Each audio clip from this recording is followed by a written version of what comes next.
मेरे अजीज़ों, हमारी आज की डिवोशन के लिए जो हिस्सा बाइबल मुक़द्दस में हमारे लिए चुना गया है, वो है पहला शमूएल, उसका 17वां बाब और उसकी 40वीं आयत से लेकर 51वीं आयत तक।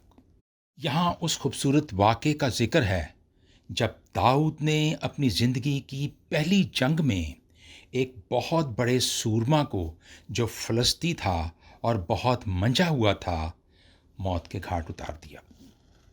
इसमें कोई शक नहीं कि ये जंग कैसे हारी जा सकती थी, क्योंकि इसका लड़ने वाला खुद खुदावंद यहोवा था।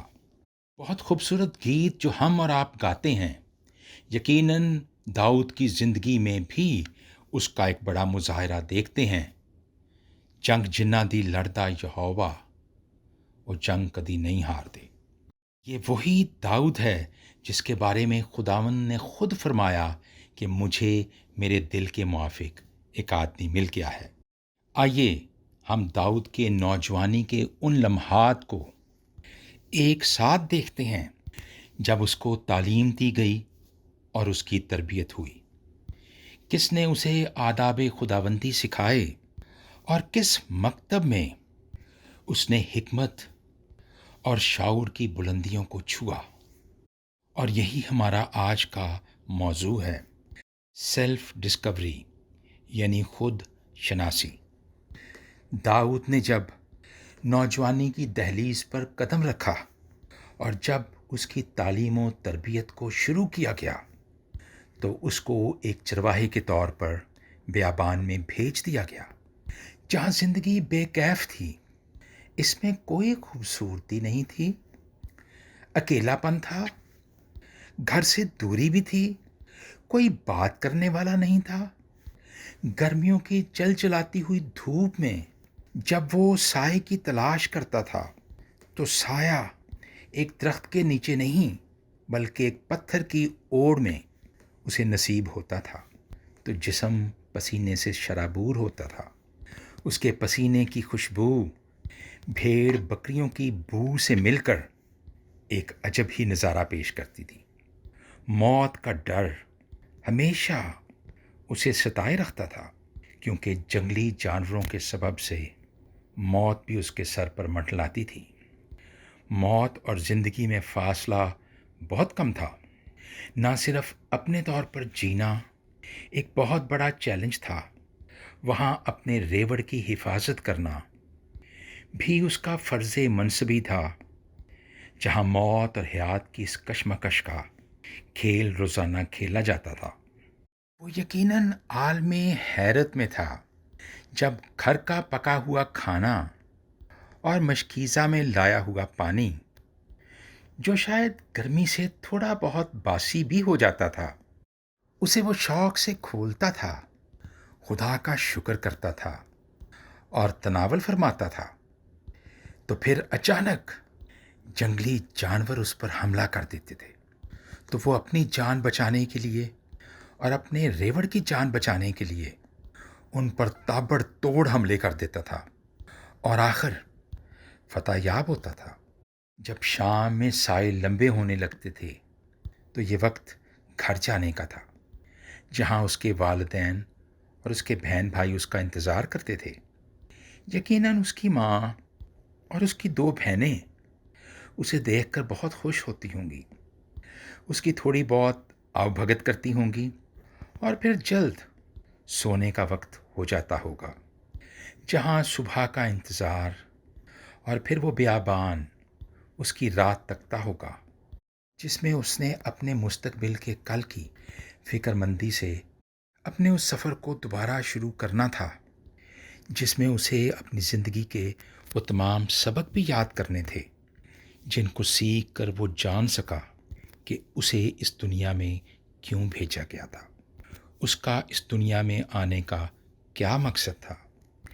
मेरे अजीज़ों, याद रखिए, इस अकेलेपन में, इस गर्मी की शिद्दत में, पसीने से शराबूर जिस्म में, मौत और ज़िंदगी के इस खेल में, इस बेकैफ ज़िंदगी में, किताब की बजाय हाथ में एक लाठी पकड़े, سر پر ایک خوبصورت ٹوپی کی بجائے ایک پرنا رکھے؟ یہی وہ اس کے ارد گرد کے حالات تھے جب وہ سونا سے کندن بنتا گیا، اور اس کی یہ خوبصورت زندگی اداسیوں میں، منفی سوچوں میں، خدا کی ناشکر گزاری میں، پسینے سے شرابور میلے کچیلے جسم میں خدا کی ناشکر گزاری نہیں، شکر گزار دل کے طور پر، دل جمی سے، سرشاری سے، لگن سے، محبت سے، مثبت سوچ سے خداوند میں شکر گزاری کرتے ہوئے بسر ہونے لگی۔ اب اسے زندگی کے وہ تمام راستے، وہ تمام پگڈنڈیاں، وہ تمام راہیں، وہ تمام شاہراہیں یقیناً اب وہ اس کے سامنے تھیں، جن پر چلنے کے انداز اب وہ سیکھ رہا تھا۔ زندگی کے اس سفر میں یہ وقت اس کے لیے بہت قیمتی تھا۔ یہ کوالٹی ٹائم تھا جس کا وہ بھرپور انداز سے استعمال کر رہا تھا۔ خود شناسی کے اس سمندر میں جب اس نے اپنے اندر جھانک کر دیکھا، اپنے اندر چاہتی ماری، تو اس کو یہ احساس ہوا کہ وہ تو گناہوں کی تھیلی ہے۔ تو پھر اس نے آہستہ آہستہ ان گناہوں کو باہر نکالنا شروع کیا۔ بیابان میں اس رنگ و بو سے آری اس دنیا میں نہ جھیلیں تھیں، نہ خوبصورت درخت تھے، نہ خوبصورت لوگ تھے۔ یہی وہ وقت تھا جب اس نے اپنے گناہوں کی تھیلی میں اپنا ہاتھ ڈالا تو جو پہلا موتی اسے ملا وہ شعور کی وہ منزل تھی جس پر کھڑا ہو کر اس نے اپنے آپ کو ایک موسیقار کے طور پر پہچان لیا۔ اب اس کی زندگی کے یہ بے کیف لمحات ساز کو ہاتھ میں پکڑنے اور اس کو بجانے میں صرف ہونے لگے۔ جہاں اس کی خوبصورت انگلیاں اب تاروں پر متحرک ہونے لگتی تھیں تو وہ ان تاروں پر کھیلنے لگتی تھیں۔ انگلیوں کا یہ کھیل جو تاروں پہ کھیلا جاتا تھا دلنشی آوازوں کو جنم دیتا تھا جو انسانی روح کو ایک ایسی غذا فراہم کرتا تھا جس سے وہ شانت ہو جاتی تھی۔ ان سروں کا خوبصورت امتزاج ہم اس پیارے سے چھوٹے سے داؤد کی زندگی میں دیکھتے ہیں، جب وہ ساؤل کی اس بگڑی ہوئی، غزیلی، بے ربط روح کے سامنے بیٹھ کر بجاتا تھا تو اس کی اپنی روح اور ساؤل کی روح شانت ہو جاتی تھی، پرسکون ہو جاتی تھی، ایک ایسے سکون میں چلی جاتی تھی جو سمندر کی گہرائیوں میں ہوتا ہے۔